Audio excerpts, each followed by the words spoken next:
السلام علیکم، میں ہوں آغا محبوب اور آپ دیکھ رہے ہیں میرا یوٹیوب چینل سیاسی بازیگر ویورز۔ کچھ خبریں اور کچھ تجزیے لے حاضر ہوا ہوں۔ کل طبیعت کی ناسازی کی وجہ سے نہیں کر سکا میں ویلاگ، تو اب حاضر ہوں اور کل کی کچھ خبریں، اہم خبریں جو ہیں وہ ابھی آپ تک پہنچانے کی کوشش کروں گا۔ کل لاہور پولیس نے حماد اظہر کے موجودگی کے اطلاع پر ان کے گھر پہ چھاپہ مارا۔ حماد اظہر موجود نہیں تھے یا انہیں فرار کرا دیا گیا تھا، لیکن جس کی وجہ سے لاہور پولیس نے ان کے گھر سے دو افراد، باقر اور الیاس نامی دو افراد کو گرفتار کر لیا۔ ان کے اوپر الزام یہ لگایا گیا ہے کہ انہوں نے حماد اظہر کو فرار ہونے میں مدد کی اور ان کو فرار کرا دیا، پولیس کو گرفتار کرنے میں رکاوٹ پیدا کی اور حماد اظہر کو فرار کرانے میں مدد کی۔ تو اس کے اوپر حماد اظہر کا بھی ایک نامعلوم مقام سے ٹویٹ آیا ہے اور انہوں نے بیان دیا ہے کہ پولیس نے یہ کارروائی جو ہے میرے اطلاع پر نہیں، میری موجودگی کی اطلاع پہ نہیں، بلکہ یہ اس لیے کی گئی ہے کہ میرے والد ایک کارنر میٹنگ کرنا چاہ رہے تھے، اس کو سبوتاژ کرنے کے لیے وہاں سے وہ 2-3 بندے گرفتار کر کے لے گئے۔ یہ ایک انتقامی کارروائی ہے، یہ نہیں ہونی چاہیے تھی اور پولیس نے یہ زیادتی کی ہے، تو یہ حماد اظہر کا کہنا ہے۔ اس کے بعد آپ کو بتائیں کہ اسلام آباد ہائی کورٹ نے کل شہریار افریدی کی راہداری ضمانت 20 ہزار روپے کے مچلکے کے اوپر راہداری ضمانت منظور کرتے ہوئے پولیس کو کہا ہے کہ 6 فروری تک شہریار افریدی کو گرفتار نہ کیا جائے، تاکہ وہ متعلقہ عدالت میں پہنچ کے اپنے بیل کو کنفرم کر سکیں، اور 6 تک ممانعت کر دیے۔ پولیس کو سختی سے روک دیا گیا ہے کہ شہریار افریدی کو 6 فروری تک گرفتار نہ کیا جائے۔ اس کے بعد آپ کو بتائیں کہ وہ ایک محاورہ ہے کہ چھوٹا منہ بڑی بات، تو یہ سمجھ لیں کہ چھوٹا منہ بڑی بات والی بات کی ہے مریم اورنگزیب۔ یہ مریم اورنگزیب کیا تھی اور ان کی بیک گراؤنڈ کیا ہے، سب لوگوں کو علم ہے کہ وہ کس طریقے سے شامل ہوئی ہیں مسلم لیگ نون میں، اور ان کی حیثیت کیا ہے اور اس کا جو ہے شجرہ نسب کیا ہے۔ لیکن اس کے باوجود بھی وہ اپنے سے بڑے قد والوں کے اوپر تنقید کرتی رہتی ہے، کبھی عمران خان کے اوپر، کبھی آصف زرداری کے اوپر، کبھی بلاول بھٹو کے اوپر۔ تو کل مریم اورنگزیب نے بیڑا اٹھایا ہے تہذیب سکھانے کا بلاول بھٹو کو، وہ چلیے بلاول بھٹو کو تہذیب سکھانے کے لیے بے نظیر بھٹو شہید کے بیٹے بلاول بھٹو کو وہ کہنے دے رہی ہے کہ آپ تہذیب سیکھیں اور اپنے مخالفین کو تہذیب کے دائرے میں رہ کر آپ تنقید کا نشانہ بنائیں۔ اور آپ بلاول بھٹو کو کہتی ہیں کہ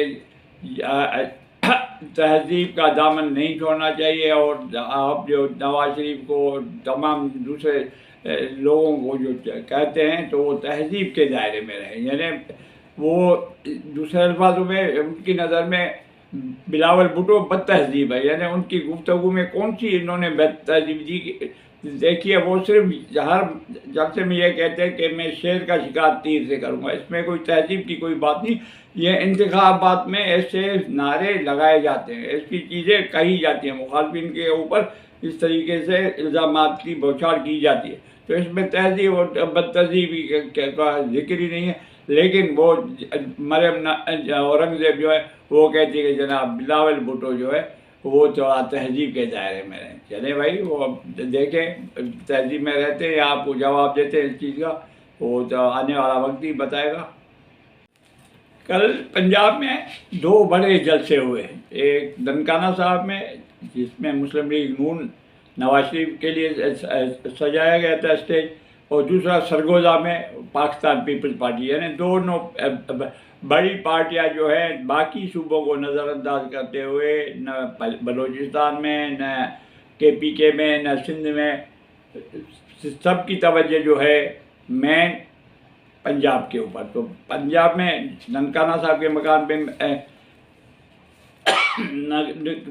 نواز شریف نے جلسے سے خطاب کرتے ہوئے کہا کہ مجھے اس لیے نکالا گیا کہ میں قوم کی خدمت کر رہا تھا، غریبوں کو مدد کر رہا تھا، اور مجھے اس الزام میں نکالا گیا کہ میں نے بیٹے سے تنخواہ نہیں لی۔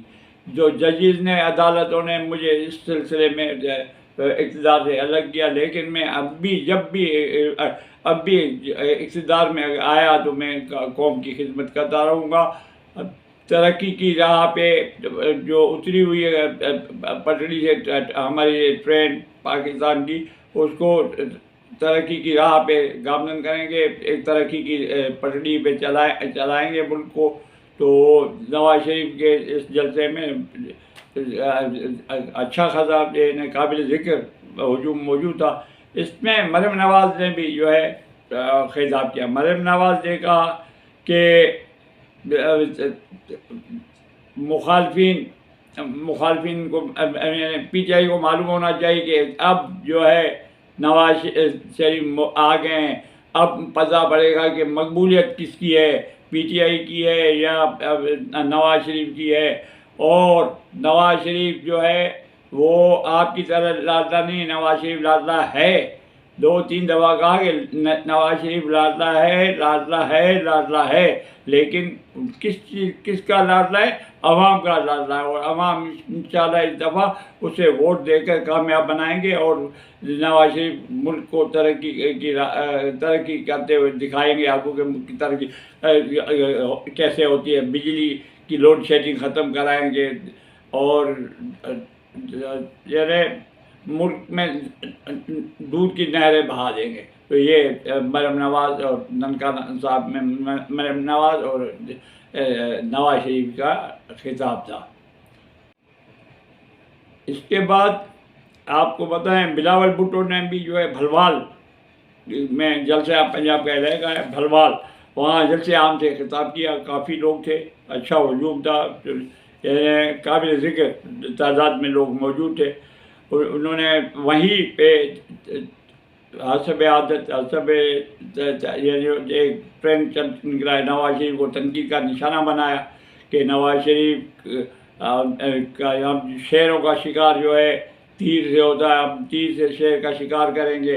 اور انہوں نے کہا جلسے میں کہ جب شیر کی حکومت آئی ہے تو شیر کی حکومت میں غریب، مزدور، کسان اور عوام کا خون چوسا جاتا ہے، اور خون چوسنے کے بعد شیر کی حکومت کو خیر آباد کر کے نکالا جاتا ہے، ان کے اعمال کی سزا دے کے ان کو ہٹا دیا جاتا ہے۔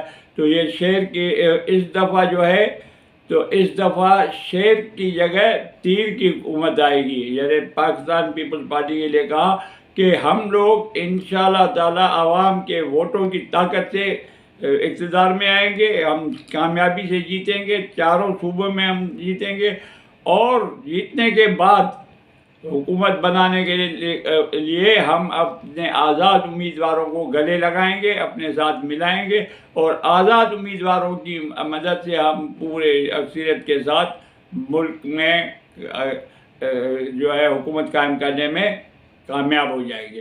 اور کوشش ہماری یہ ہوگی کہ آزاد امیدوار جتنے بھی ہیں وہ ہم اپنے ساتھ ملا لیں، تاکہ ہم آسانی سے وزارت عظمیٰ اور مگر پورے حکومت کے اوپر حکومت بنانے میں ہم کامیاب ہو جائیں۔ تو یہ بلاول بھٹو کے باتیں ہیں۔ اب دیکھنا یہ ہے کہ آزاد امیدوار اور آزاد واقعی جو ہے وہ آزاد ہوتے ہیں، وہ چاہے وہ پی ٹی آئی کے ہو، چاہے مسلم لیگ ملک ہیں، جہاں ان کو پیسہ ملے یا کہیں ان کو آسرا ملے گا وزارتوں کا، تو وہ اس طرف پلٹ جائیں گے۔ تو یہ ہو بھی سکتا ہے کہ وہ آصف زرداری تو ویسے بھی توڑ جوڑ کے شہنشاہ کہلاتے ہیں، تو یہ آزاد امیدواروں کو خریدنے میں دیر ہی نہیں کریں گے، اور اس طریقے سے لگتا ہے کہ آئندہ کی حکومت میں کوئی اہم رول ادا کریں گے تو وہ ہوں گے بلاول بھٹو، کیونکہ پیسہ بھی ہے اور ذہن بھی ہے اور آزاد امیدواروں کو خریدنے کی توفیق بھی ہے۔ تو اب دیکھنا ہے، 8 فروری میں ابھی 12-13 دن رہ گئے، دیکھتے ہیں کیا ہوتا ہے ملک کا۔ جو بھی ہو، اللہ ملک کے لیے کسی بہتر رہنما کو کامیاب بنائے۔ اس کے بعد جناب اڈیالہ جیل کے بارے میں بھی چلتے چلتے کچھ بتا دیں آخر میں آپ کو۔ اڈیالہ جیل کے باہر جب ملاقات کر کے یہ عدالتوں کی کارروائی کے بعد جب وکلا باہر آتے تو اپنے ہر وکیل جو ہوتا ہے وہ ترجمان بنا ہوا ہوتا ہے پی ٹی آئی کا، اور پی ٹی آئی کے میں جو کچھ کہہ رہا ہوں عمران خان کے کہنے کے مطابق کہہ رہا ہوں، اور عمران خان کے حوصلے بلند ہیں۔ کل ایک وکیل صاحب نے باہر نکلنے کے بعد کہا کہ جی عمران خان بالکل بات چیت کرنے کے لیے تیار ہے، سب کے ساتھ بات کرنے کے لیے تیار ہے، جہاں تک کہ مسلم لیگ نون کے نواز شریف سے بھی بات کرنے کے لیے تیار ہے۔ بھائی آپ تو کہہ رہے ہیں یا عمران خان تو خواہش رکھتے ہیں، لیکن وہ جو ہے جن کو یہ تنقید کرتے رہے ہیں، جن کو جیلوں میں ڈالتے رہے، نواز شریف ہو یا زرداری والے ہوں یا پیپلز پارٹی والے ہوں، تو وہ کوئی بھی بات کرنے کے لیے راضی نہیں ہے، اور نہ کوئی بات کرنے کے لیے کوئی چاہتا ہے۔ چاہے لاکھ دفعہ وہ عمران خان چاہے، کسی کے چاہنے سے نہیں ہوتا۔ اسٹیبلشمنٹ تو ویسے بھی ان سے بات نہیں کرے کہ انہوں نے ٹوٹلی نو ایٹ آل کہہ دیا ہے۔ تو کیونکہ 9 مئی کے واقعات جو ہے جب سامنے نظر آتے ہیں اسٹیبلشمنٹ کو، تو وہ کس طریقے سے ایک تقریب کار کے ساتھ جا کے بیٹھ کے بات کریں گے۔ تو یہ ملک کو جو انہوں نے 9 مئی کے واقعات کیے تھے، عمران خان نے اس نے اپنی سیاست کو ختم کر دیا، اپنے پیر کے اوپر کلہاڑی مار دی ہے۔ تو دیکھیں اب ان کے کیسوں کا بھی کیا بنتا ہے۔ آج بھی عدالت نے کیسز لگے ہوئے ہیں، تو کچھ ہی دیر کے بعد جب عدالتیں کوئی فیصلہ دیں گی تو ہم آپ کو انشاءاللہ تعالیٰ پھر حاضر ہوں گے۔ اب تک کے لیے اتنا ہی۔ جن دوستوں نے اب تک میرا یوٹیوب چینل سبسکرائب نہیں کیا ان سے گزارش ہے سبسکرائب بھی کریں، اور بیل آئیکن کو پریس کرنا نہ بھولیں۔ شکریہ۔ اللہ حافظ۔ پاکستان زندہ باد۔